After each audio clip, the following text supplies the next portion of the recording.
All right, guys, we're waiting on a few people to jump in, getting started. Content at rebelgrove.com. Mr. McCready over here with a Matt Corral story. John Rice Plumley video up on the website as well. We'll have some other stuff coming to you also, but that's kind of where we are. Wednesday podcast, August 19th. It is 2:02 p.m. Like always right now, you never know what might be coming. So 2:02 right now is the time. So if something happens after we get done, we didn't know it, and that's why we're not talking about it. So there's that. I'm going to put the link on the message board really quickly while we're doing this. Give me 1 second.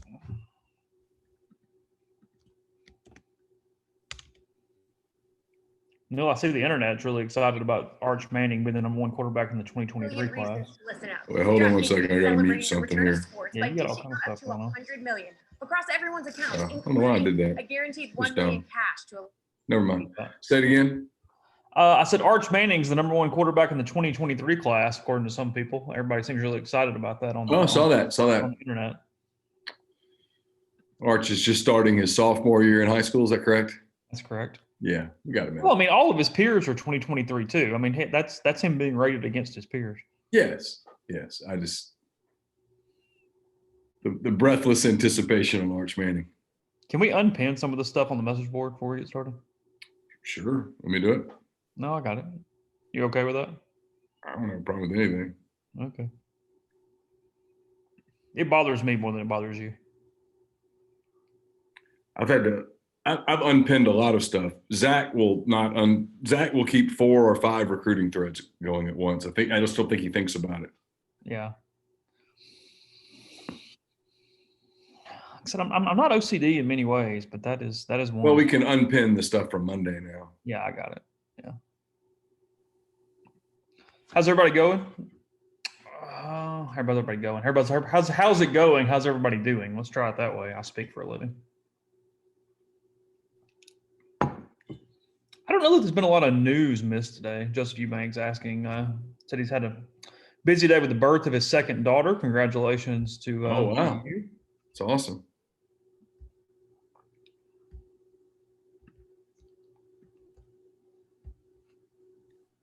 On the day that his daughter's born, he's hanging out with us. Might want to keep that on the down low, bud. You know, if you got the phone over in the corner of the room, just while everybody's taking a nap. It's okay. Just be careful. Okay. Might be just a little sensitive later today. We're not chastising. Look, I mean. No, I'm glad you're here. I'm protecting. Be careful. Oh gosh.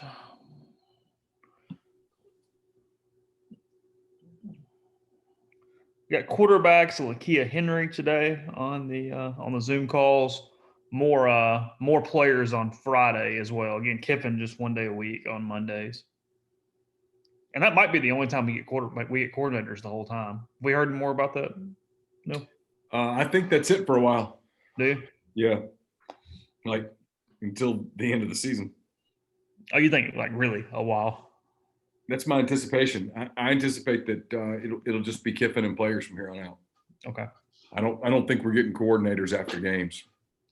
In all seriousness, I know there's been some ad stuff pop up on these Zooms. I will do my best to try to remedy that when we get done. Because look, we don't mind a few ads, but it did get a little carried away. But that was simply because of the system change here. I think we can fix that. So we'll work on that here before we're done. So. Yeah, we're greedy, but we're not that greedy. No, I mean it was pretty excessive. I pulled it up and it was lots of little yellow lines at the bottom where it shows you all the ads. I went, okay, we're not doing that because YouTube was trying to be really smart and put ads in at breaks. Well, there's a break every time one of us stops speaking, so they decided that is where a 30-second ad should go. So yeah, user experience not exactly great.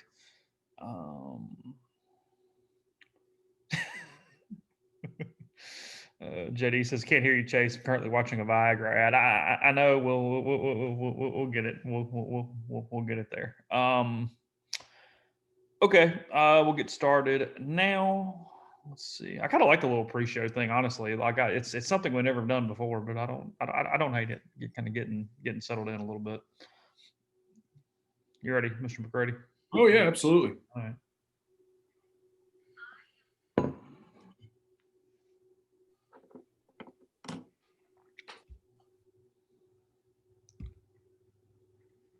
Welcome into this Wednesday edition of the Oxford Exxon Podcast. Chase Parham, Neal McCready.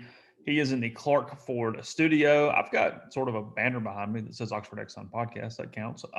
As we are going to talk some media op today, we're going to talk some Big Ten. They just can't decide what in the world they're doing. Nobody really can, but we'll get into that a little bit.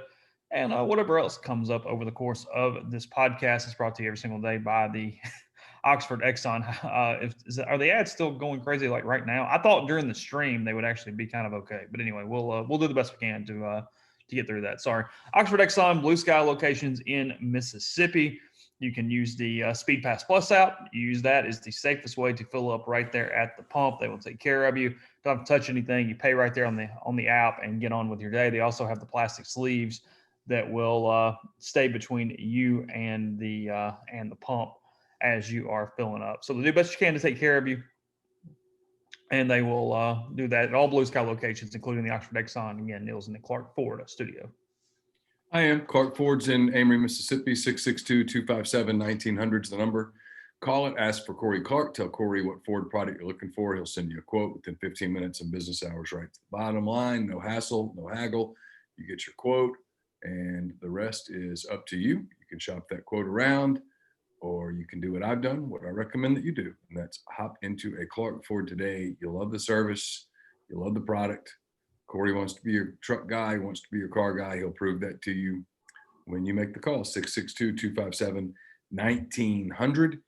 Guest, join us on the Rafters Music and Food Hotline. Rafters is open on the square now. You hear people asking lots of questions about these assemblies of people and all that stuff. Well, Rafters is one of those places where you can assemble. You're allowed. There are some rules and stuff like that, but you're allowed to go and enjoy yourself. NBA playoffs are on. Major League Baseball is on. Soon we're going to have college football, NFL, all of those things happening. Lots of big screens, drink specials, great items on the menu. And then Rafters on the Water is open as well. Wednesdays and Thursdays, it opens at 3:30. And then Friday through Saturday, it opens at 11 a.m. Drink specials there as well. Picnic style area, a lot of fun. And then curbside available at both places, Rafters and Rafters on the Water at the Sardis Marina.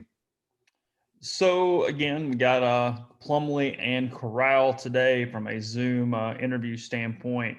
Corral story, Plumlee video, both at rebelgrove.com.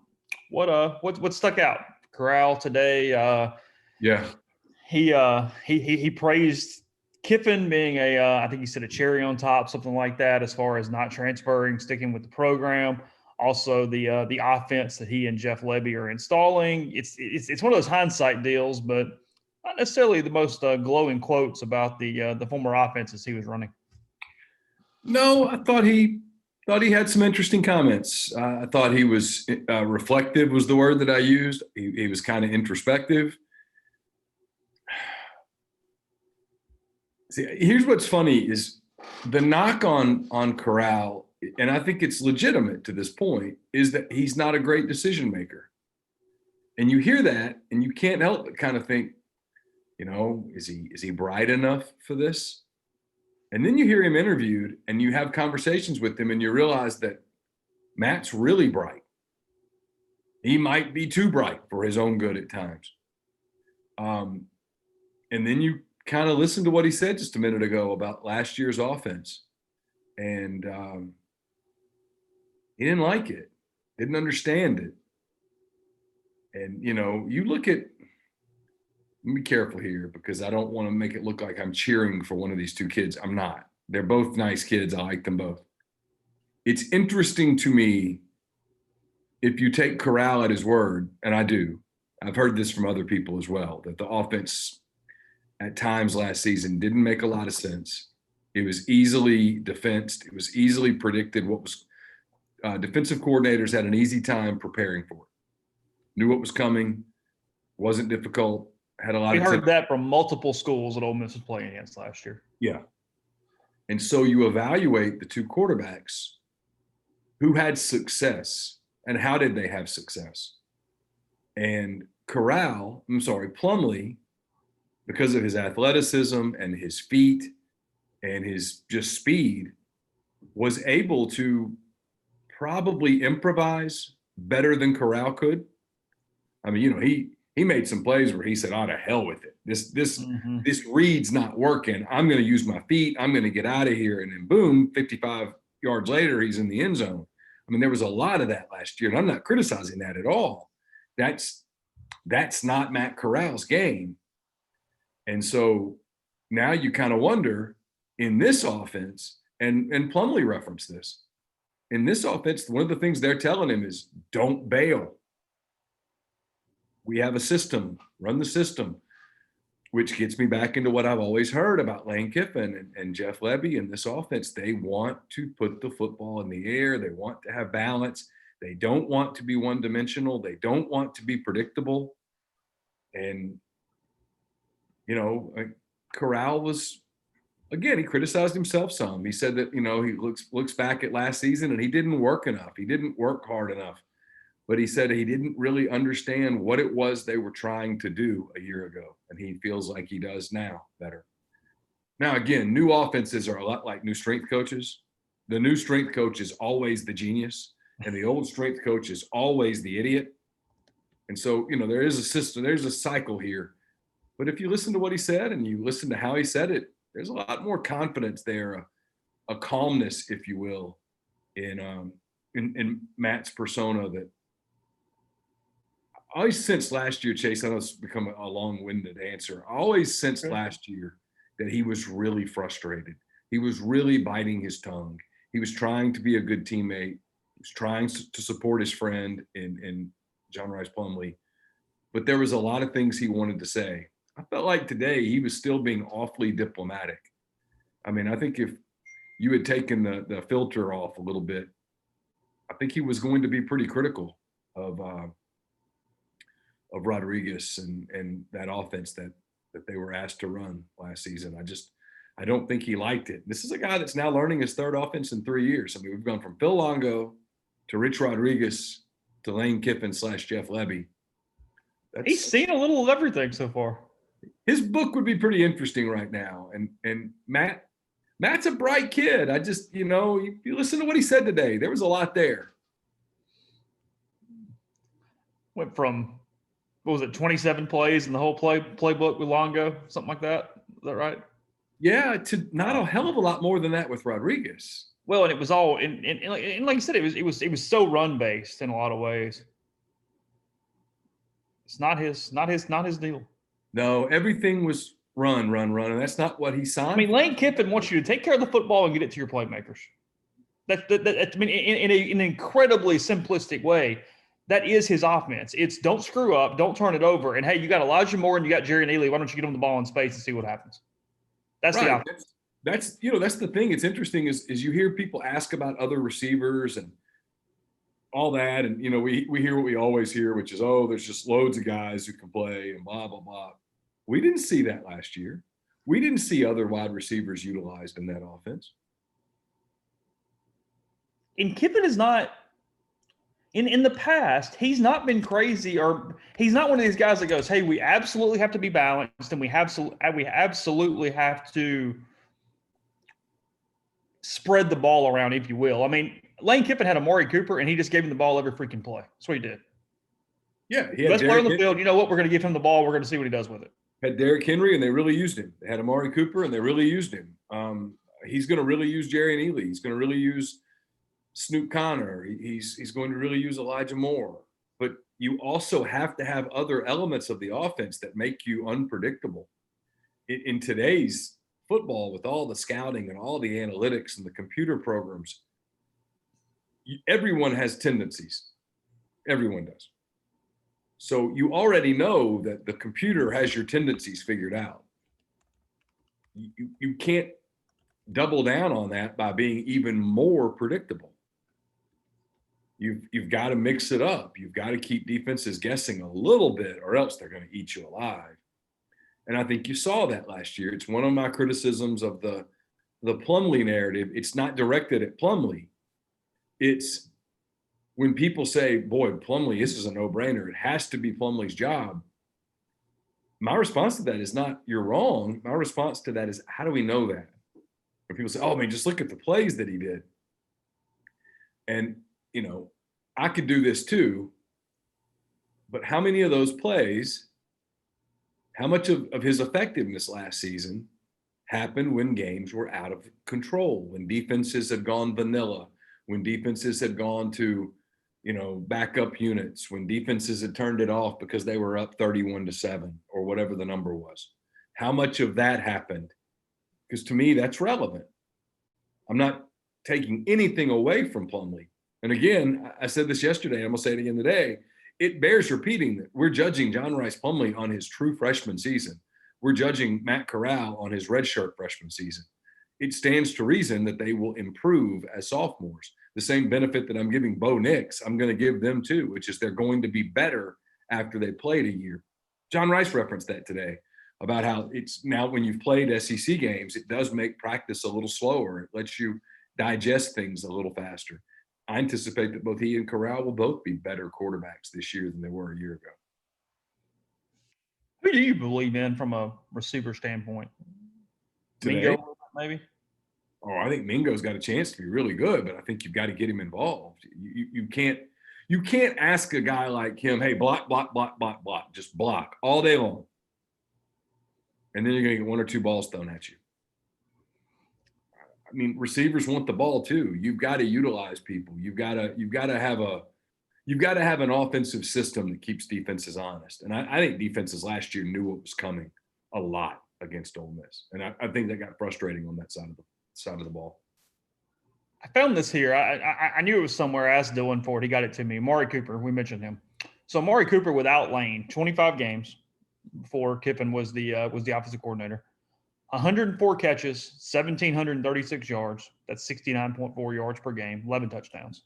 Good, really good, fine, whatever. Amari with Lane, one season, 14 games. 124 catches, 1,727 yards, 123 yards per game, 16 touchdowns. So he eclipsed touchdowns and yards and everything in one season compared to two with Kiffin. And got him the ball all over the place. Do you remember that season at all? It wasn't always lined up on the left or always on the right or always in the slot, always in intermediate routes. I mean, he got him the ball in so many different ways. It was very creative. Got tons of them. Marquise Lee when he was at USC. He only had 6 games without Lane. He had 27 catches, 406 yards. That's 67 yards per game. The rest of his career with Lane, 108.3 yards per game, 26 touchdowns, 30 games. Just gets him the ball. That's what he does. I mean, like you said, you got to use decoy. You got to use different things. You got to use some other guys. But at the end of the day, it's about how many times and how effective you can be getting the ball to your best players. Football is not rocket science. It's doing a lot of things to make sure you maximize. Don't you minimize this game. This is complex stuff. Only the smartest people can pull this off.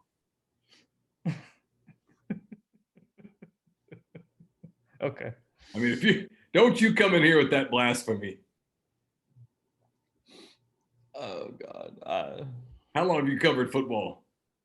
Oh, wow. When was the last time you saw a non-genius have success at this thing? Never happened, has it? No. I will give them credit on terminology nobody understands. Well, yeah. I mean, they do a lot of that stuff. But come on. I almost wonder if that's part of the conspiracy.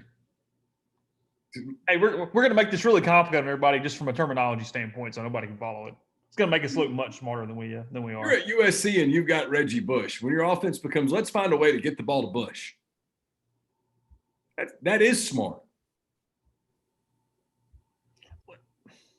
My point is you don't have to be Sean Payton out there to be effective as an offensive coordinator. I understand that, but coaches screw it up all the time. I know. Well, they want There's some coaches that are unwilling to accept what I just said. I mean, not picking This one is out not here a necessarily, complicated but it's on the tip of my tongue. I mean, we've watched Jeremy Liggins and Robert Kimdichie in the backfield in the red zone. I mean, this thing can get overcomplicated quickly. You know, it's funny. It's so funny you bring that up because I was watching. No one remembers this. I was watching because the Ole Miss people put it out the other day. The 2014 Ole Miss Alabama game. Okay. The drive that ends in the Jalen Walton touchdown. Ole Miss had tied the game at 17. Yeah. And Channing Ward forced the fumble on the kickoff return. Alabama's kickoff return. Channing Ward forces a fumble. Caleb Moore recovers it. First down, Ole Miss at the Alabama 31-ish.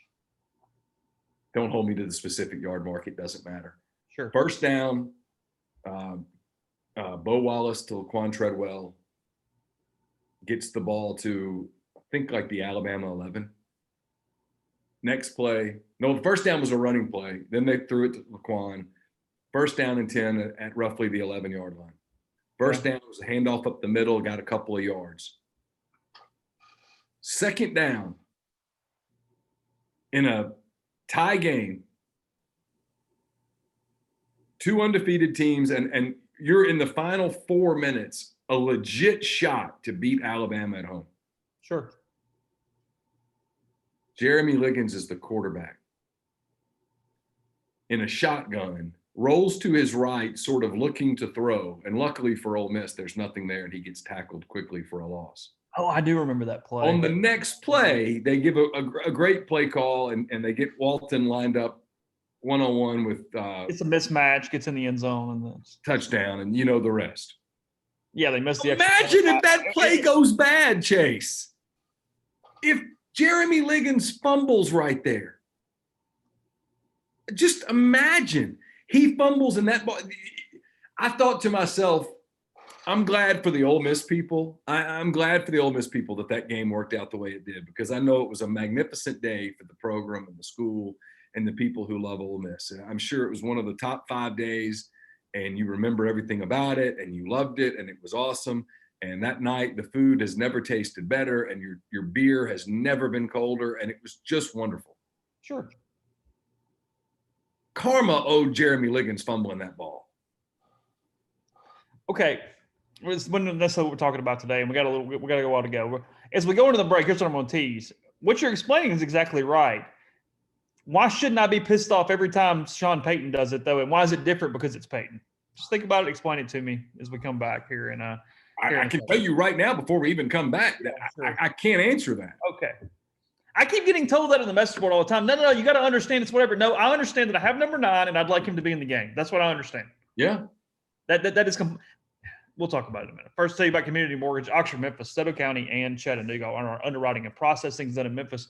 So you get local underwriting and understand your market, a leader in condo financing, the float down option, and more. You can find Jason at 662-234-2704 or JLOWE at communitymtg.com. We're also brought to you by Grenada Nissan. If you're in the market for a Nissan vehicle, Grenada Nissan's the place to go. They've got a complete selection of new and previously owned Nissan vehicles, great lease deals as well. It's GrenadaNissanUSA.com. Also brought to you by Dead Soxy with 9 new styles to choose from. The new no-shows are a perfect style for you to look into to fit your occasion. Use the promo code Rebel Grove at checkout. Get 30% off the best dress socks you'll ever put on. You can also check out the bundle packs currently on sale. Use your promo code Rebel Grove in addition to these already deeply discounted prices at deadsoxy.com. We're also brought to you by the Iron Horse Grill. It's the perfect place to enjoy lunch, dinner, or Sunday brunch. Live music 4 times per week. You can check them out at 320 East Pearl Street in Jackson. That's the Iron Horse Grill. And we're brought to you by Pinnacle Trust. Pinnacle Trust based in Madison, Mississippi. They've got clients in more than 20 states. They've got advisors in multiple states as well. Founded in 1997, Pinnacle Trust provides detailed, specialized investment management, retirement planning for individuals and businesses, financial planning, and so much more. Investing is treated like a commodity. Decisions are made using objective information and research. not emotions. So regardless of your level of wealth, Pinnacle Trust will sit down with you, listen to your goals, and put forth a comprehensive, detailed financial and retirement plan built just for you. It's pintrust.com, PINN trust.com. Mention you heard about Pinnacle Trust on the podcast. You'll get 10% off your first year's fees. Are we fixing a minivan in the live stream today? Is that what we're doing? Do what now? Talking about a Honda Odyssey. We got some issues. Oh, I don't know. Yeah. I once drove a Honda Odyssey. I remember your minivan days. Yeah. Chick magnet, man. Wow. What made you get away from it? Just finally one kid. I was so tired of being harassed by women. It's three kids, the barrier there to need the minivan. I got to tell you, we had one with two, and it was nice. When got a lot of room. When the girls were both little, and we had the little TV thing that could drop down, and you could punch Dora the Explorer in there, and everybody. And like I know there's like all the jokes and stuff though, but those things are pretty dang nice these days. Like, listen, I got to tell you, I'd never had any problem at all, especially when the kids were little, with a minivan. Say what you want. I mean, people say, "Oh, I'm not driving that. It's not cool." And I'm like, man, I'm changing diapers. I mean, if you're changing diapers, nothing about you is cool at that point. When the highlight of your day is taking a glass of wine upstairs while you bathe two little girls in the tub, you're not being cool. Cool's not part of your deal anymore. You got to get practical. And it is nothing if not practical. Oh, it is. It is nothing but practical. The definition of right there. I mean, yeah. And I love that. We had two of them. We might have had three minivans. I don't even remember. I remember two. We each had one. When I was taking kids to school. Oh, y'all were going dual minivans. Yeah, we were picking up people in carpool lines and all that. Man, come on. You got to open that door, let somebody hop in. You got friends coming over for sleepovers. You got soccer practice and softball practice and baseball practice and all that's. Come on. People talk about it's not cool. Who are you kidding? And you don't even have to back into a parking spot with a minivan. So it's all good. Yeah. See to get out. You got a 7-year-old and a 5-year-old and an infant in the car. You're not trying to be cool. You're just trying to get through the day. Cool. You got to be out of your mind. I hear people say that. I'm like, well, what are you talking about? Trying to get to that glass of wine at the end of the day at that point. What are you trying to do? That's it. I mean, you've never been happier to see Bobby Flay at Iron Chef at 9:00 at night when you're just hanging out. Yeah, you spend your day hunting down pacifiers and trying to find the stuffed rabbit that got lost. And come on, you're worried about your car being cool. Out of your mind. There is like a certain time passing too quickly thing. Like even as like Carly Ann gets older and stuff. But I will tell you, like as you get through these periods where now they're like actually like a human, it is kind of nice. Like because I'm not like I'm done, but being like, hey, I'm through that. That part is over, and like there is just a human I'm taking care of now. Like none of the other stuff. It's all good. Like yeah, you got a lot of attitude, got some issues, but it's a human. It's kind of nice. All parenting is going from one phase of panic to another. None are necessarily better or worse, are they? They're just different. No, it's just different. Like now it's different, I mean, like Saturday, we were all nervous because, we knew that they were going to post the basketball team on the school, Mm-hmm. Carson comes down and he's fighting back tears and devastated because he really worked hard. And, and you just hurt at that point.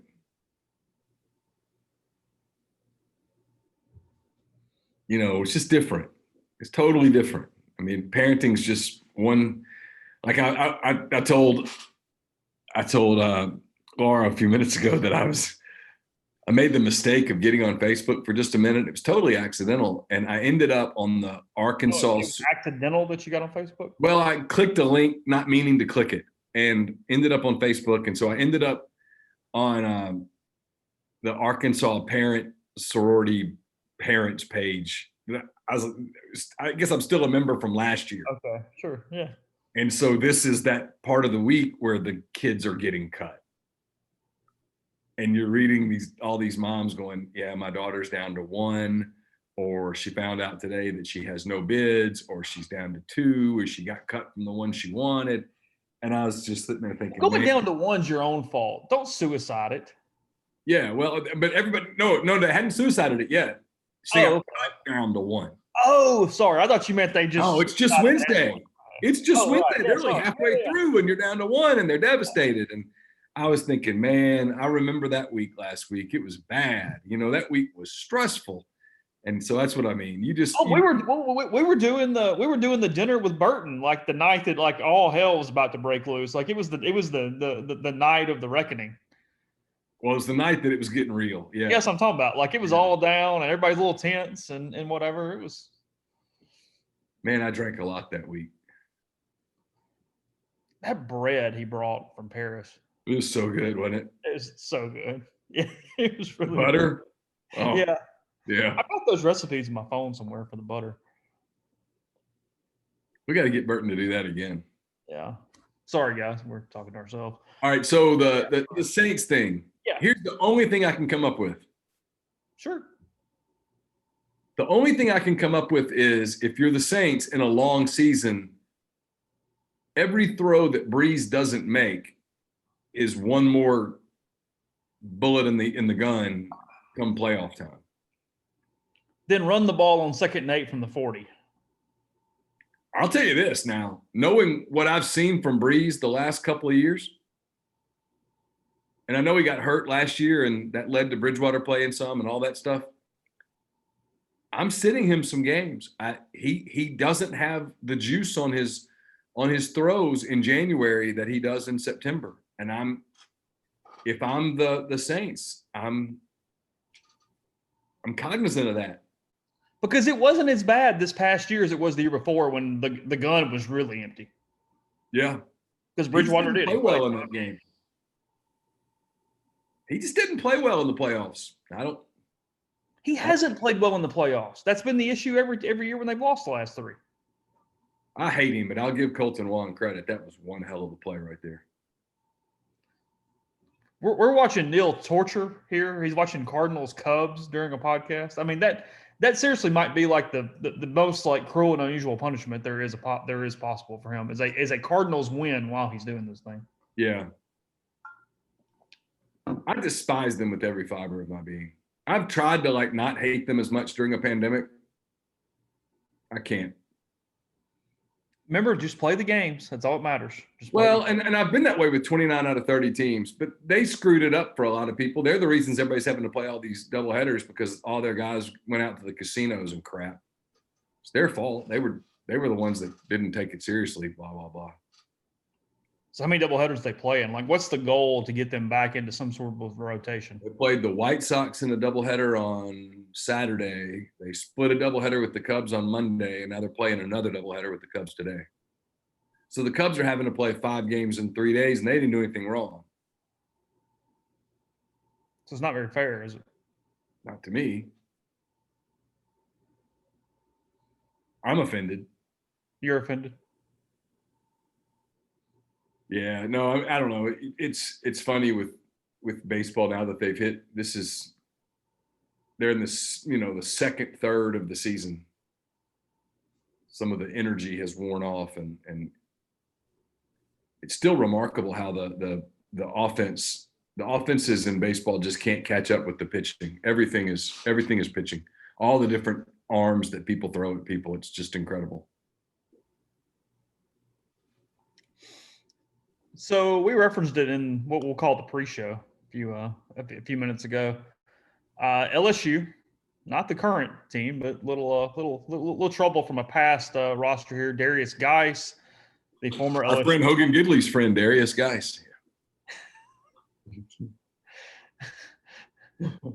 Yeah, friend's probably a little too strong, but I know what you're talking about. So okay, yeah. Friend is definitely too strong. Yeah. A passing sentence a few days ago. All right, two former LSU. I'm reading from the team site, Sports Illustrated thing. I think it's called LSU Country. Two former LSU students have come forward with rape allegations against former running back Darius Geis in 2016, according to a USA Today investigation. I guess I should have read it from the actual source, but whatever, it's fine.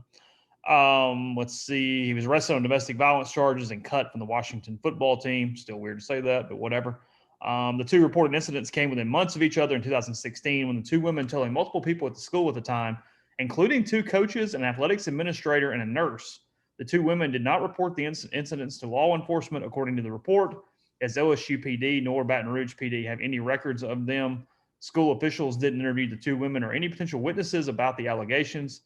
But the they LSU should have released the following statement saying that they take all accusations of sexual assault to the utmost seriousness, blah, blah, blah, blah, blah. Anyway, key phrase here, though, if true, these paragraphs, and I'll let you say whatever you like to say. One of the women, described in the report as the, quote, first woman, told her then boyfriend about the incident, who happened to be an LSU football recruit. The boyfriend told USA Today that Coach Ed Orgeron brought up the incident over a year after it happened, telling them the then player that he, quote, shouldn't be bothered by it. The player added that he doesn't know how Orgeron had learned about what happened, but that he believes Orgeron knew it wasn't consensual. Quote from the player, Orgeron said, quote, everybody's girlfriend sleeps with other people, the former player told USA Today. Interesting. Again, third-hand quote, whatever, but woo. Doesn't feel like something Dr. Phil would say. I don't think that was the move, no. Yeah, he went on to say that he had lost all respect for Orgeron. The player did. The anonymous player? The anonymous player. Okay. Yeah, there's a lot here. Number one, it did get turned in because one of the women involved allegedly was a tennis player. She turned it in where it got. She told a friend who was on the diving team or golf team or swim team or a team, and that player told her coach, who turned it in up the ladder in athletics the way you're supposed to. Okay. And it basically got swept under the rug. The football player was protected. I have problems with this a lot. If there's a sexual assault charge on your campus, you have to take it seriously. I don't care who it's against, and you're innocent until proven guilty. There's process, but you do have to explore those charges when they're made. And it looks like LSU just said, we don't want to look into it. We don't want to talk about it. And I have a problem with that. And then what Orgeron said, that's a hell of a comment on his part. And if indeed he had reason to believe that the incident was not consensual, referring to a non-consensual sexual encounter as everybody's girlfriend sleeps with somebody else. Mm-hmm. That ain't it, Ed. Rape and sex are not the same thing. We're not talking about infidelity here. We're not talking about did a girl, have a one night stand with another one of your players. We're talking about a rape allegation. It's not something to be flippant about. We're talking about a rape accusation.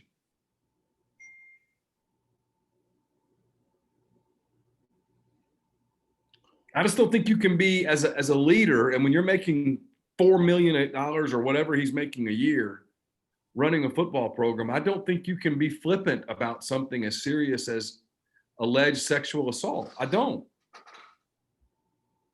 And that's a really flippant answer on his part to say to someone who at the time was the boyfriend of one of the women in question.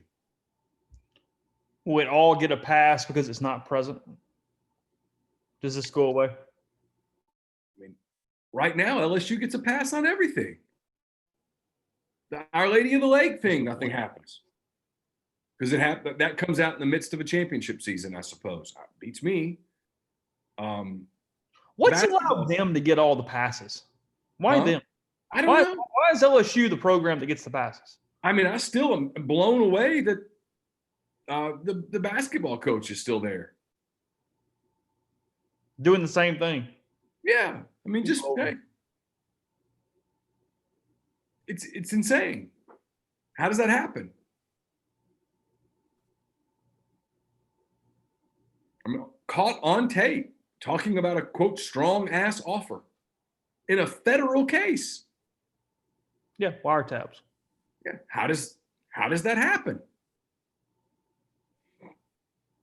I don't know why they're protected, but they clearly are.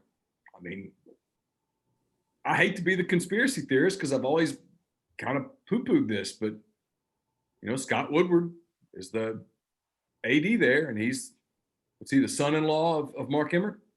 Is that right? Yeah, I mean, it's close relative. I think this is what it is. I think it's his son-in-law. So, are they getting protected? I don't know. Hell of a note. I mean, we pick on Hugh Freeze, but Hugh Freeze never got a break like that.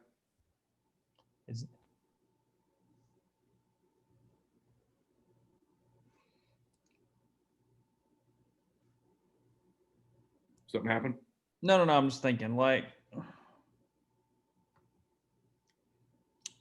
does Orgeron get asked this today, tomorrow? Has anybody actually asked him yet about it? Do we have an updated quote from him? It just came out this morning. I've not seen an updated quote. He has to get asked about it, yes.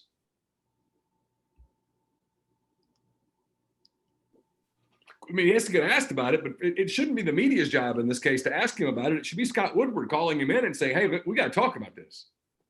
I mean, this is Nancy Armour and somebody else that wrote the story for USA Today. This is a story that they've been digging on for months. I mean, they were conducting interviews as early as January on this story. I mean, Darius Geis has a reputation. He's no longer with the Washington football team. You want to call them Redskins so bad because I'm used to them being the Redskins. I'll call them the Redskins 25 times a season. It is what it is. Yeah. He's no longer on that team because of a charge. Yeah. A separate son-in-law, by the way, getting that from a couple different places. That's what I thought, right? Son-in-law? Son-in-law. Yeah, that's what I said. Yeah, Woodward's married to Emmert's daughter. Okay. Convenient. Yeah, it's quite convenient. LSU just really been benefiting from the way True Love worked out there. Romance, man. No, I don't know. There needs to be some questions asked about why they're getting the preferential treatment. And right now, they're the ones getting the preferential treatment more than anybody else.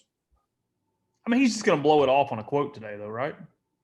Oh, yeah. He'll say that, nothing was ever filed. Nothing ever happened. No charges were filed. And, in some ways, you can hide behind that. But it's a hell of an allegation. Did you have reason to believe that was a non-consensual thing? And if so, why did you not do anything about it? He'll say, I had no reason to believe that. Yeah, the lack of charges gives him a complete and utter out on it. Here's what's interesting. The only way this thing really gets going is if the player involved in that quote comes out publicly. If that player comes out and says, you know what, screw it, I'm going to talk. Of course, that would, the women in this story do not want to be identified because they fear retribution. Of course. And I don't blame them. So if the boyfriend comes out, people can start doing some, you can start, who did he used to date? Because one of these people is a former LSU athlete. So probably can figure that out pretty quickly.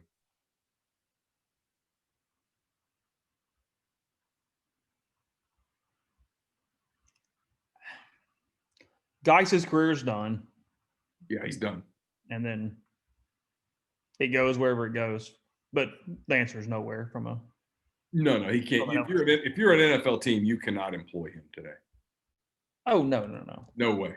You can't employ him. So we have a bubble brewing at North Carolina. We have some news on what Alabama's doing from a stadium standpoint. We'll get to that in a couple of seconds. Before we do, I'll tell you about Tyson Drugs and G&M Pharmacy in Holly Springs. They've got the immune support med packs I've been telling you about. Pharmacy developed Pharmacists develop combination of vitamins and supplements designed to boost your immune system and lung health. 30-day supply of vitamin C, zinc, NAC, probiotic, and vitamin D3. They all work together to boost not just the immune system, but the GI regulation, immune regulation, and more. It's the best combination of over-the-counter supplements to prepare your body for dangerous viruses. You can find out more. Give them a call at 662-236-2222. The folks over at Blue Delta Jeans are excited to announce that the field for the second annual Delta Cup golf tournament at Mossy Oak Golf Club on Friday, October the 16th, has officially been filled. And due to popular demand, Blue Delta Jeans has added a second field for Sunday, October the 18th. The second field offers the same great perks as Friday, all the cart and green fees, food and drink on the course, long distance and closest to the pin competitions, and a brand new pair of Blue Delta jeans for every golfer. Blue Delta Jeans only has 5 remaining spots for the Sunday round. So if you're interested in participating, email Tyler, Tyler, at BlueDeltaJeans.com for more information and to get your team signed up. Blue Delta wants to thank everyone who has signed up so far. They can't wait to see everyone on the course. I was telling you yesterday, John Edwards, Regency Travel Incorporated, sent me an email. Lots of deals out there right now. He was telling me about one specifically down in the Florida Keys around Miami. Resort rooms that normally go for like $1,100 a night are going for less than $300 a night in some situations. Those deals are not going to last, obviously, but if you want to, if you're looking to get away, you've pandemic out, maybe you think, you know what, it's time for us to get going. I want to do something at the holidays. I want to plan something for next year, whatever the case may be. Get in touch with John. He's part of Virtuoso. It's a worldwide network of travel partners that allows him to supply his clients with added values, unique benefits, simply not available to other travelers.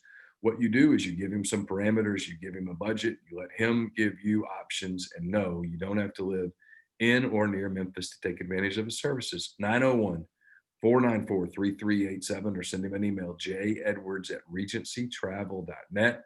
First-time clients can save $50 off their first booked trip just by telling John you heard about Regency Travel on the podcast.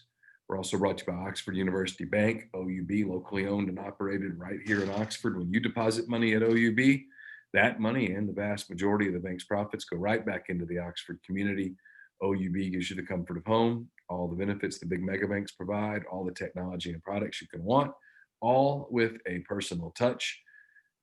OUB also offers its customers the absolute best cash checking account. It's called Kasasa, and with Kasasa, OUB will pay customers 2.5% interest on their balances up to $50,000 and refund ATM fees nationwide. To learn more about OUB, check out liveoxfordbankoxford.com or call 662-234-6668. OUB is FDIC insured.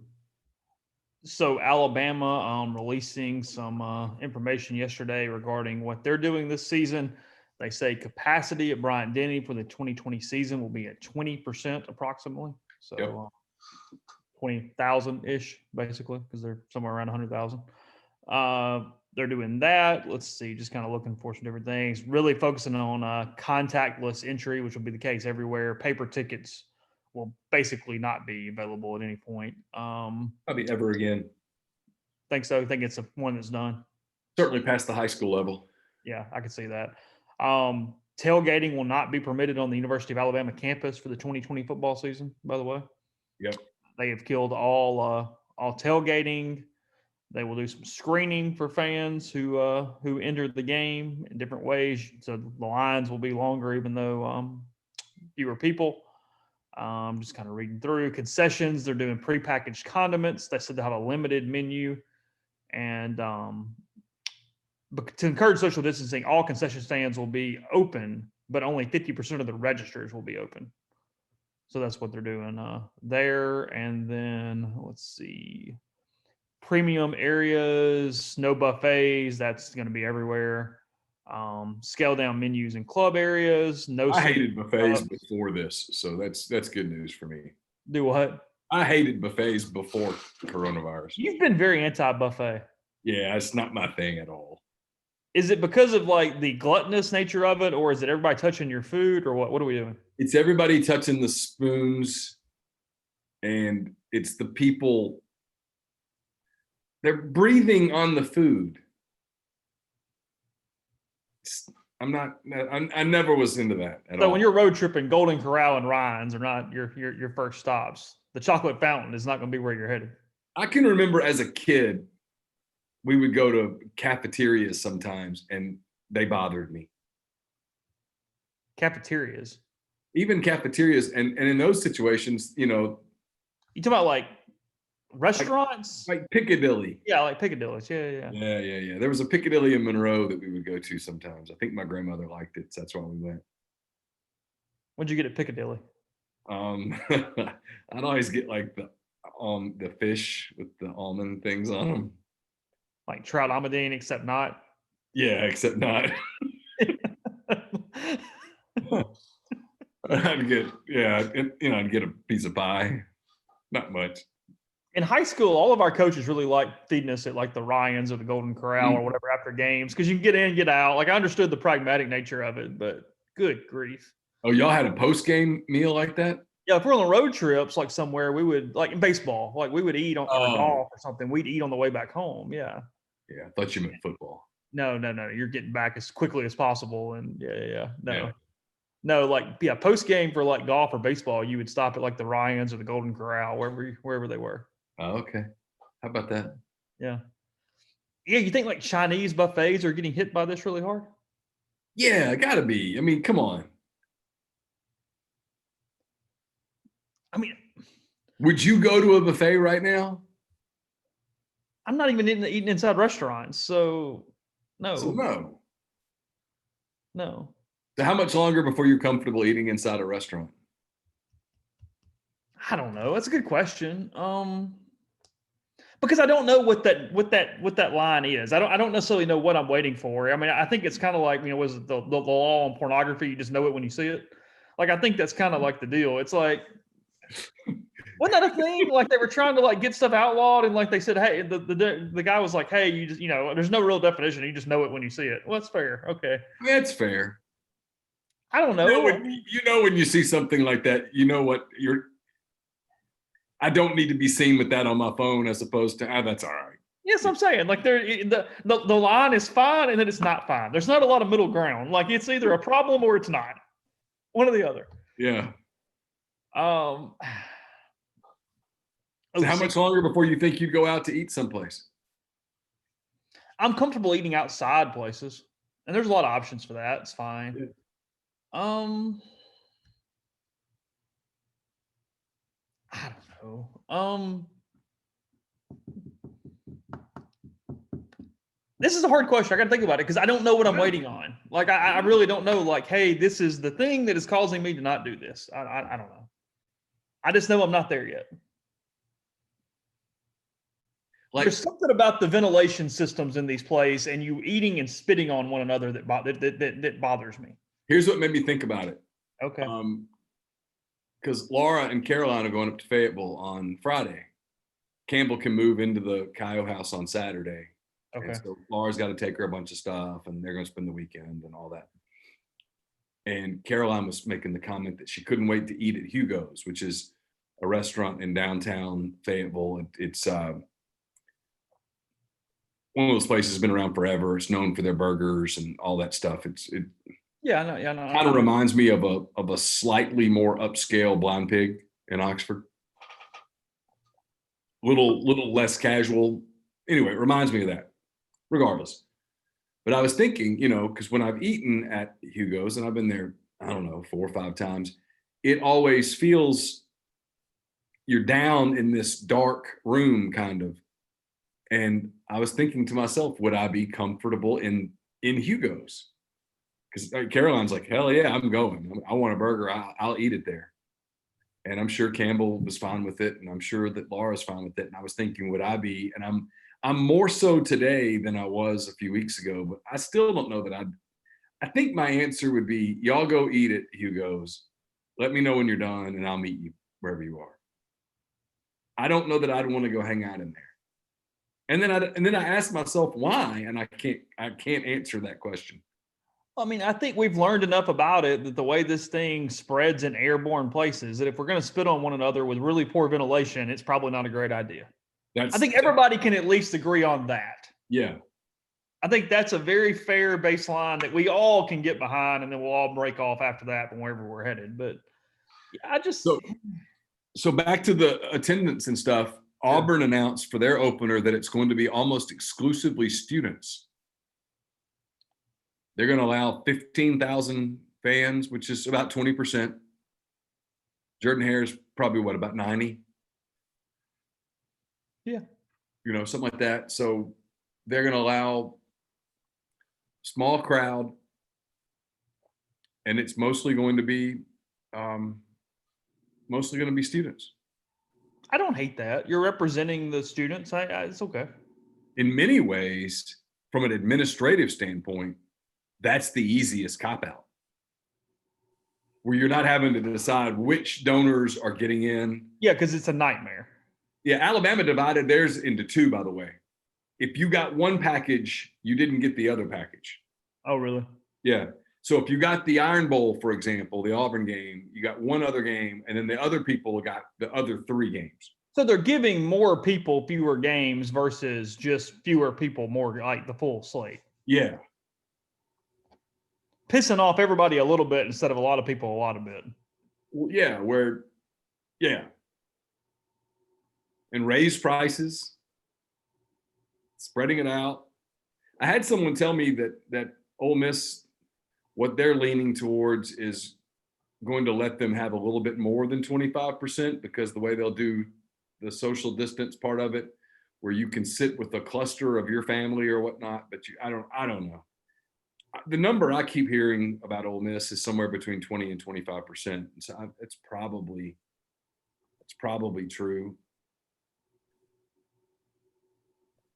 Like, I've never been in the south end zone or whatnot, so I don't know how that setup is. But the one thing that you'll have that'll be a problem there is like the elevators, cramming people into. You can't cram people into elevators. I don't know how fast those elevators go or don't go. Beats me.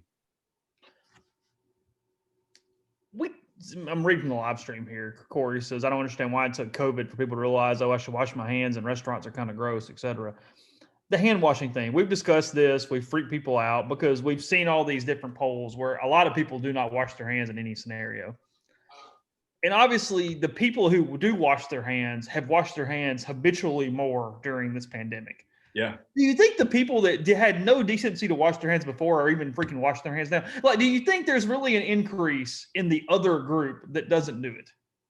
No. And is that something that will actually come out positive when this thing is over, that those people do wash their hands? Because my answer is no. I bet they're still not.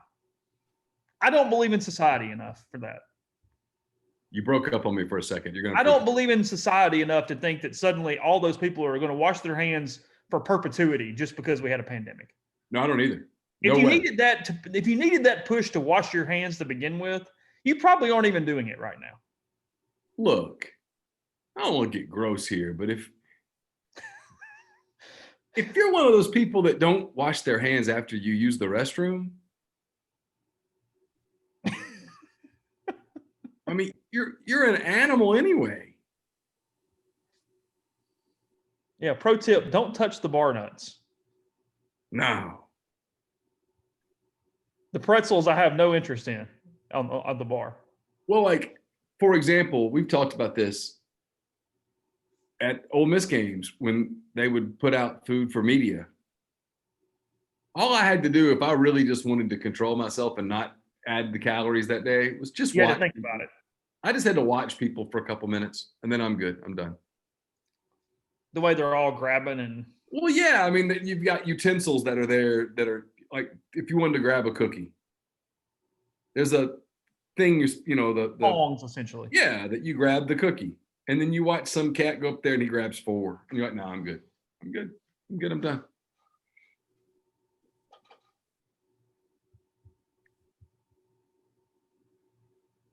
So several Big Ten schools. Oh yeah, I'm sorry. Yeah. Several Big Ten schools talking about playing. I don't know how this works. I talked to Matthew Stevens, who covers Illinois now. Oh, does he? He's covered Purdue. He covers Illinois now. He's making his trek through the Midwest. He's from Illinois. Yeah. And look, he brought up a pretty good point, which real quick. I'm not cutting you off. Well, I'm cutting you off. Ole Miss Banker puts this quote in here, and I'll assume it's correct. Michigan State president on if a vote was taken, quote, "I'm not comfortable talking fully about the work we did in our conference together. To my mind, it was more of a consensus than a vote." What the hell? Okay, but here's where I'm going. I'm glad you did that. Because how many people have you heard call for Kevin Warren's job in the Big Ten? How many Big Ten presidents and chancellors have you said that son of a bitch acted outside of his realm? He should be fired. I haven't seen one. Mm-mm. Okay. Tells me that Kevin Warren is their Roger Goodell. He's the guy that's just taking the beating right now. But Kevin Warren didn't come out of that meeting and say, I don't really know what everybody wants to do. Cancel. Kevin Warren knew he had a directive, Chase. Otherwise, he doesn't do what he does. I mean, I'm all for making fun of Kevin Warren because why not? You think he's just taking on the shrapnel for the whole league? Had he acted out of his power. Yeah, I'm not saying that. I'm saying he did what they told him to do. He was Roger Goodell doing what the owners told Roger Goodell to do. And then part of the deal is, hey, we're going to pay you $35 million, Roger Goodell, and you're going to take the ass beating publicly. You are going to take it. We're not going to take it. You are going to take it. You're going to stand there and be flogged.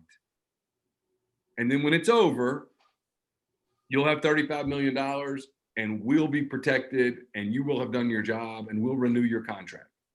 And everybody wins. And everybody wins.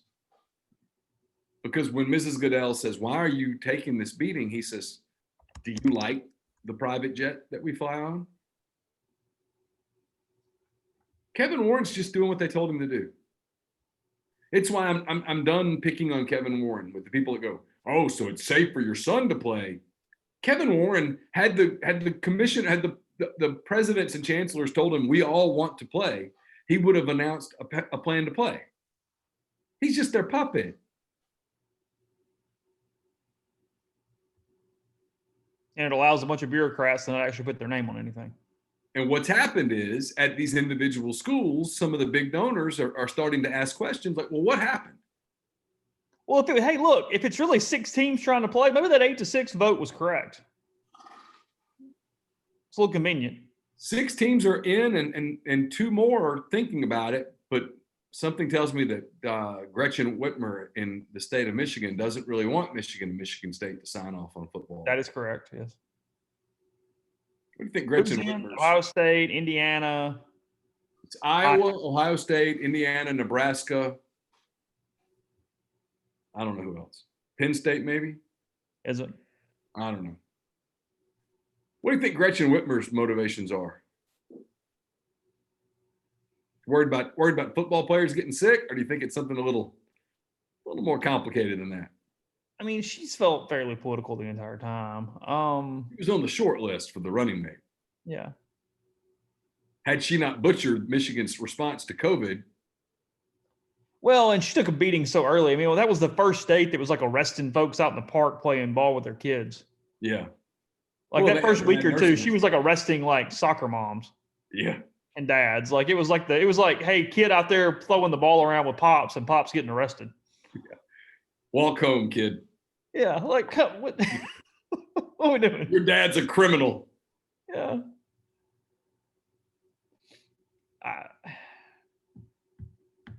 How do you make that work, though? How do you do it? 6 teams? Is that doable? Well, I mean, look, you got to really be willing to piss off the rest of the league. And I don't know what the TV people would do, but if you did 6 teams, that's 5 opponents. You could play each one twice, home and home. Ohio State could go to Iowa, and then Iowa could go to Ohio State later in the year. Ohio State could go to Nebraska. Nebraska could come back to Columbus later in the year. I don't know, with the networks Buy into that. It's better than an infomercial. I don't know how many times you can get people to watch the great air popper or air fryer or whatever. The other schools, though, would still try to get a piece of the revenue, right? I don't know how you would. You didn't play. Yeah. I mean, you took a power move now. I think so. You think the donors and everybody's pissed now. Try to be in the school that's not playing, and hey, well, they're all getting $43 million, and you guys just aren't going to over here. You're not going to play. I mean, that's the end of the Big Ten if that happens. No way they would ever all come back together again. No chance.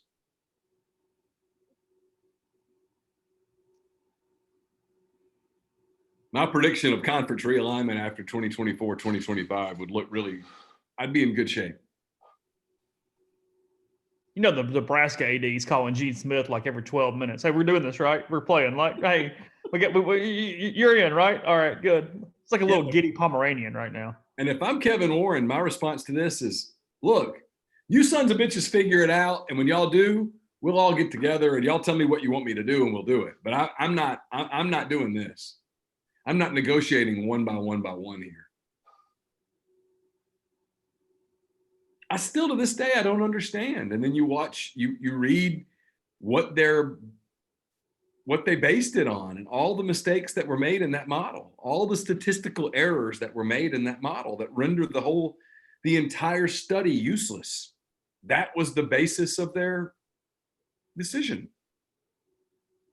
A flawed model, a flawed study.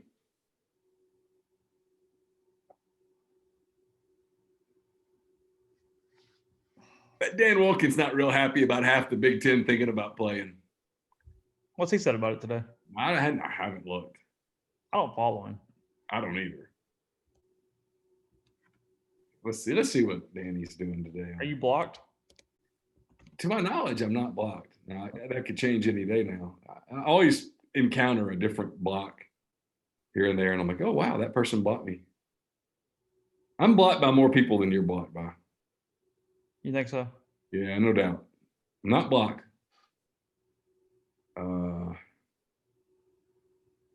He's upset because Georgia Tech's selling alcohol. He's responding to the Darius Geis stories. He says mass mandates plus alcohol sales equals a legitimately horrible idea! ! Yeah, because I think if you have a beer, the odds of you putting your mask back on for the rest of your life is zero. He retweets the tweet about the Wake Forest wide receiver opting out. Hold on a second. As much as I want to kind of get on Dan here, as much as I would like to make fun, Mike Leach said that yesterday. What did he say?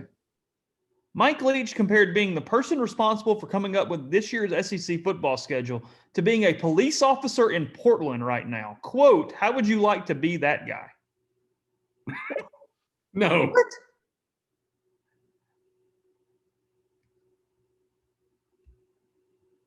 Mike Leach compared being the person responsible for coming up with this year's SEC football schedule to being a police officer in Portland right now. In fairness, I would not want to be, I would much rather be the guy making the SEC schedule than I would the police officer in Portland right now.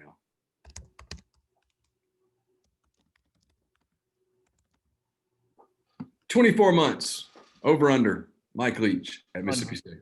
Under. I'm under too.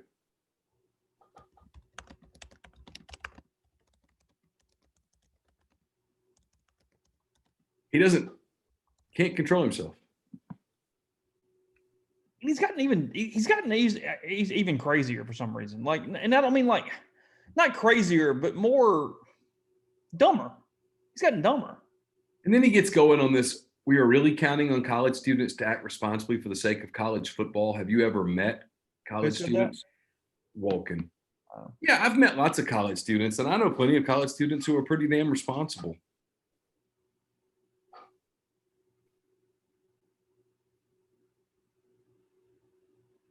He didn't tweet it. Yeah, well, that's true. Reading from the stream. Last thing, North Carolina and their bubble. UNC has canceled classes. Disgraceful. Moved to online. They waited until the deadline to withdraw had passed. Credit to Sankey. He says that you bring the students back because that's what you do in higher education. Amen. Amen. Yeah, come on. You cannot. Athletes in a bubble at the college level is beyond crazy. Look, you can put your athletes in exclusively online courses. I don't have a problem with that. Bubble at that direction. Yeah. You can, I don't care if they do something with an on-campus hotel for a month or something, whatever. But punishing an entire student body so that you can protect the football team is ludicrous. It really is. It's wrong. The concept is wrong. It's severely flawed. And the people that want that, I don't know. I'm against it. 100%. Not necessary. Says, let me find the quote.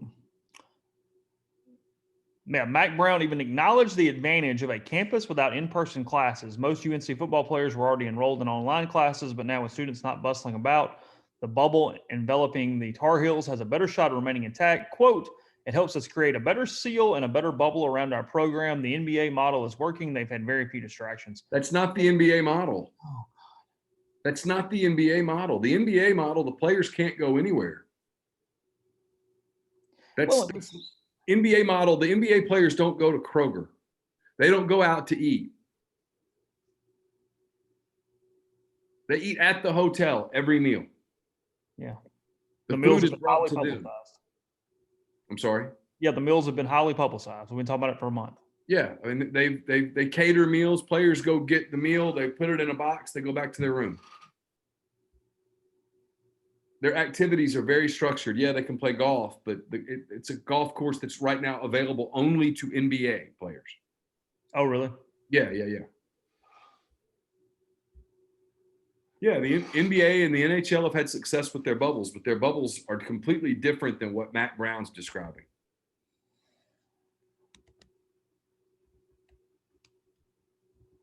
Listen, you're going to have outbreaks on college campuses. Notre Dame has an outbreak. Headlines, oh boy, 100 and whatever. Yeah, it's like less than 2% of the student population. Less than 2%. Why not just slow down and give it 3 weeks? What Notre Dame did was premeditated. They knew they were going to do this. They waited till a certain date, and then they did it. They protected their enrollment, and then they did it. Mississippi University for Women has shifted dozens of nursing students to remote learning after 4 students tested positive today. 4 out of how many? I don't know. Yeah. Oh, and we're making a positive diagnosis a death sentence in the media. Notre Dame has 140 something. None of them have required hospitalization. None. 0. Not one. Well, I'm not going to be the guy that minimizes it, except I'm kind of minimizing it. When 146 college students test positive and none of them have serious symptoms, it's hard for me to take that overly seriously. So you're going to send them home? I'd rather keep them on the campus. So that's one of the crazier things with the decisions that have been made to this point. If you have a bunch of positive students who potentially, again, they're probably okay. I mean, we've seen symptoms, we've seen things, but getting into the elderly population, getting into people with comorbidities, that's the worry with so much of this stuff. You sending them home back in their communities, you're potentially increasing the spread tenfold. And I'm it's not like that's an easy answer. That's some positive thing here by any stretch of the imagination. Agreed. It's very dangerous to the elderly. It's very dangerous to people who are unhealthy. You don't have a lot of that on college campuses. I'm getting some snippets, yes, from stuff. We'll probably talk about it tomorrow. It looks like just some of that stuff. I think. By the way, we asked Ole Miss people today about when Ole Miss would have some sort of an announcement about attendance and stuff, and we got the impression that that was forthcoming soon. Yeah. I haven't heard anything from the government, but we'll see. I don't know where that stands as of right now. So anyway. All right. Content at rebelgrove.com. More content coming as well. We will be back tomorrow. Obviously, letter show on Thursday. We'll give you the exact time when we know it, and we will be there then. So appreciate everybody in the live stream today for hanging out. Really enjoyed it. A lot of good conversation, and we'll talk to you again